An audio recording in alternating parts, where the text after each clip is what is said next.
Let's be honest, so far 2021 is just as massive third of a year as 2020. The only good things that happened so far are me getting my PlayStation 5 and me being able to brag to my friends that I got my PlayStation 5. Yes, it was a long wait, but something amazing happened that cold February morning when the bell rang, and out there on the front porch there was the long-awaited PlayStation 5. As you can probably imagine, I have nothing bad to say about this console, so this video will basically be just my opinion on the PlayStation 5. Because my opinion matters. So far I've played Assassin's Creed Valhalla, Cyberpunk, Astro's Playroom, Demon's Souls, and I have only had it for maybe a month. I've been at home for like 3 months now, so this console could not have come at a better time. There was a lot being said about how the PlayStation 5 looks like, and oh boy how many memes there were. But honestly I think it looks pretty great. But I did not expect it to be this large. It makes PlayStation 4 look like its annoying baby brother or something. I just kind of slapped it in between my TV and my drawers, and I think it looks pretty awesome. It comes with this stand that has a screw so you can, I guess, bolt it into your table. I didn't do it because yeah, IKEA is cheap, but it's not that cheap that I would be punching holes in it. So I left it like that and it's still pretty stable and everything. Only one time my cat came and almost knocked the whole thing down. Yeah, you hear that? You hear that? Don't you f***ing touch my PlayStation 5, okay? If it were up to me, it'd be a salami by now. Oh, I can't be mad at you.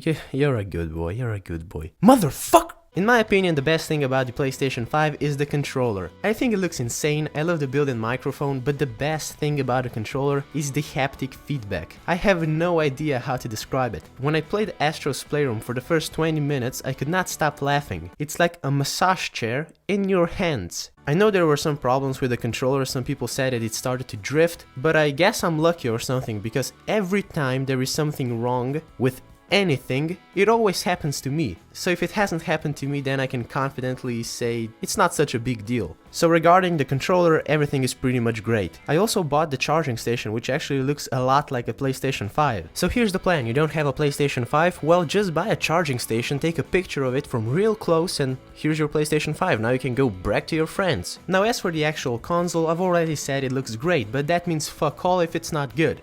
And it's not good.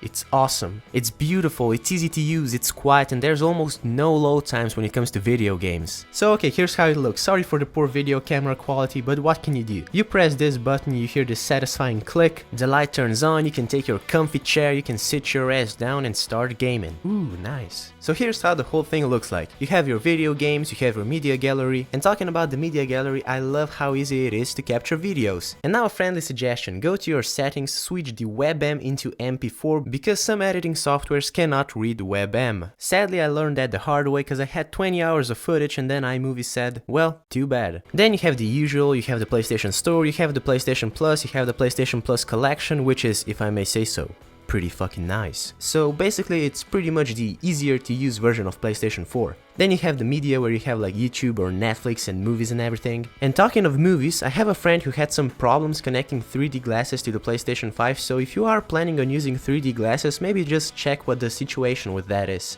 So far there isn't that many games for the PlayStation 5. Probably the only major game that came for the PlayStation 5 exclusively is Demon's Souls. So I really think you should buy the PlayStation Plus collection. It has like 15 major games and all of them are pretty much amazing. But if you don't have that, well, luckily PlayStation 5 is backwards compatible, so you can still play all of your PlayStation 4 games on PlayStation 5, so you have nothing to worry about. If you are interested in the specs, here are the specs for the PlayStation 5, but now the topic that will definitely anger a lot of people, and that is which one is better, Xbox Series X or the PlayStation 5? Look, that is my opinion, but with consoles, I don't think that the specs are everything, because most people buy consoles, one, because they're cheaper than a $2,000 gaming computer, and two, because it's not that much about the specs, but mostly about the games. You can have 1 million gigabytes of RAM, but if the console does not have good games, well, you don't buy the console, right? I'm not saying that Xbox doesn't have some great exclusive games. There is Halo and then there's, you know, let's just hope Halo will be good. But Sony already has some amazing exclusives on PlayStation 4 with God knows how many amazing games coming in the future. So if I would have to choose between those two consoles, I would pick PlayStation 5 because of the games, right? But on the other hand, PlayStation gamers can only pray to God that Bethesda's Elder Scrolls 6 will not be an Xbox exclusive. Oh, please.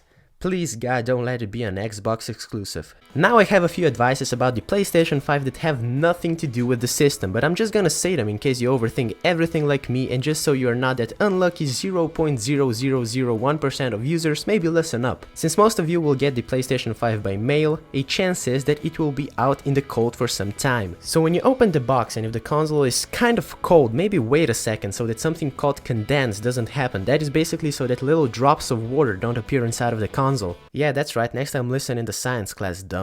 Then some people say that they do not advise the users to put the PlayStation 5 in rest mode for too long. And the third advice is the disc scanner is not loud, but it's kind of vibrating, so if you have your PlayStation 5 on a metal table, it will be way louder than if you have it on a wooden table. And if you do have a metal table, you can easily make it way quieter by putting a rubber mouse pad underneath it. So yeah, I'm smart, no excuses there. I think that's basically all I have to say about the console, so yeah, and maybe who knows, if you're lucky you will receive it before the end of the year. I hope this video helped and have a great day. Except for you, you don't deserve a good day.